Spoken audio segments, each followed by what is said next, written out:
Hey, good morning and happy Wednesday to everybody. Just got back from the gym and I'm sitting here doing some sit ups and some crunches. I went to the Bethlehem Fair this weekend and I did not win any ribbons with my three paintings, but that's okay.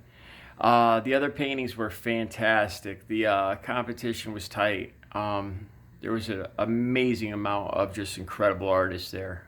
And, I have no problem with that. I can't wait to compete again next year, and I'm looking to get my paintings into the next fair coming up around here, Harwington and Berlin and Durham, and give those a try. But I've always, I don't know if it's a good thing or bad thing. I've always seemed to be able to handle insults or not insults, not in, no, not insults, criticism. I've always been able to accept criticism, constructive criticism, a lot easier than I accept compliments. I don't know why. It's probably not a good thing. My girlfriend or friend, I forgot. She said she read that it wasn't a good. It indicated something like arrogance or something. I didn't see. I don't understand that if it does, but I'm not sure if that was the right word.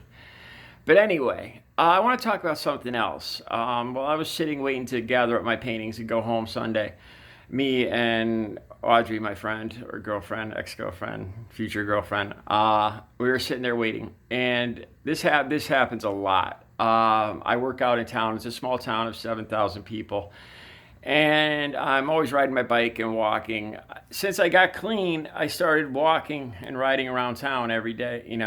People see me, people know me in this town, and it's crazy. I'm kind of an introverted person when I'm out. I kind of keeps to myself. And a lot of people come up to me, pretty much every single day when I'm at the store or whatever, and they're like, "Hey, where's your bike?" Or "How did you do your walk today yet?" It's nice. It's nice to be known for that. Because when I lived in the next door, the neighboring town of Watertown, I was not known for that. The police knew me. I was getting quite a reputation as a drug addict, trouble, hang around trouble. I wasn't quite that deep. Well, in my own addiction, I was drowning, but I wasn't that deep into the surrounding crime as much at that point. But my rep was looking bad at that point. And it feels so good to be in this town. And the police wave to me, and they know my story. It's an incredible feeling. Um, I never knew how good life could be. I had, 15 years ago when I was still using drugs, crack, cocaine, heroin. Uh, I thought it was the only way at that point. I thought it made life easier or more enjoyable. At that point, I really didn't have a choice. I was hardcore addicted. So there was, it wasn't really an option.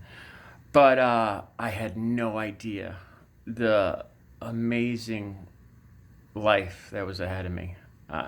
Seriously. I'm in awe every day. Here's the thing too. It feels like I thought I was sure I was going to die. I seriously prayed to die every night in my sleep. No bullshit. It was just a horrible life. I could not wake up and do it all over again. Look for money, go get my drugs. It was a full-time job searching for drugs. It wasn't a high at that point.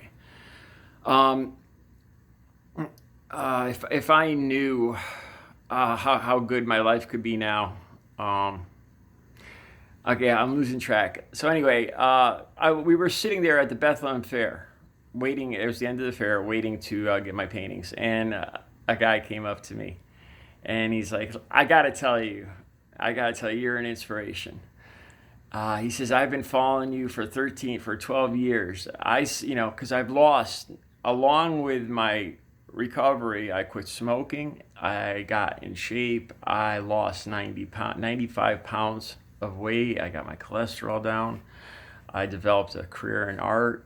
Um, I can't even, as I say this, I can't even believe it. But he says, yeah, he says, I saw you every day walking up Route 6. And he says, I saw the changes. And he says, it's amazing. He says, you're an inspiration.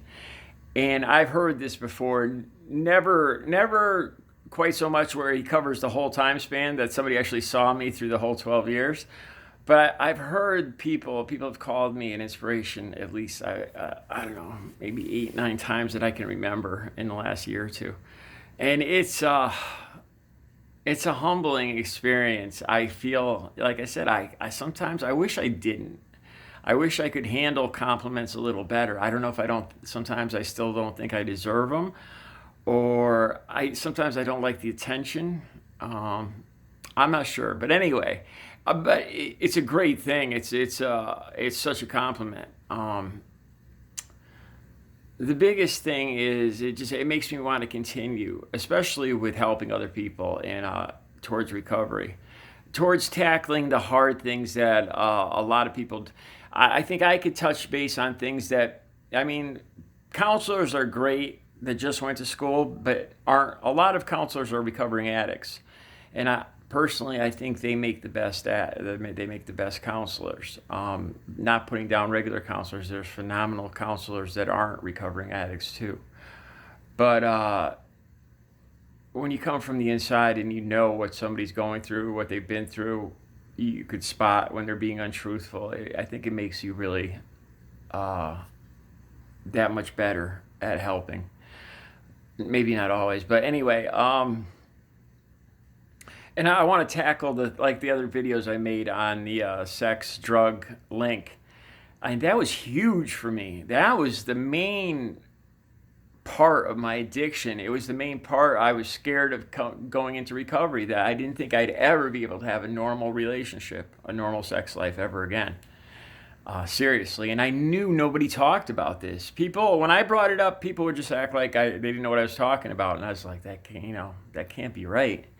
I know it's not right. I know that this effect, this similarly affects probably 80, 90% of other guys and women probably. I don't know, but I was like, but I want to talk about that, and especially stress that you're able to recover from this and lead a normal and have normal relationships. That's the key thing, you know. You can come out of meth addiction, you can come out of crack cocaine addiction after 20, 30 years and come back and have a normal thought process, a normal relationships with other recovering or other straight people. It's more than possible. Um, but yeah, so he came over and and he told me I was an inspiration. So that it's always a great thing. And I'm forever thankful. Um, I never thought, I never would have believed 13 years ago. To me, along with other addicts, I think we're so grateful too. I'm not comparing myself with cancer survivors whatsoever, but drug addicts like me, or recovering drug addicts, we thought we really believed and wanted and saw our own death coming. So now we truly feel that this is a second chance. This is a free game, a free, um, this is a bonus round. And when you're so sure and you want to die, but you don't, and you come back, and then you're gifted with the sobriety, and you rediscover all your talents, it's just it's wonderfully overwhelming. I thank God every day. It's a great thing. In a lot of ways, I think that my 20 years of addiction, it's made me appreciate this life so much more. I would not be feeling this, It's brought me, I'd like to think that it's brought me out to a better place in the end. So it's another thing I've come to realize too, that with all bad things, with all change, there comes good. It all depends on how you see it and how you use it. How you use the negative, the bad experiences in your life, and see what you could learn and how you can move on from them. But anyway, that's what I wanted to talk about. Inspiration, being an inspiration. It's a great thing. It's amazing. So, all right, you all have a great Wednesday. Take care.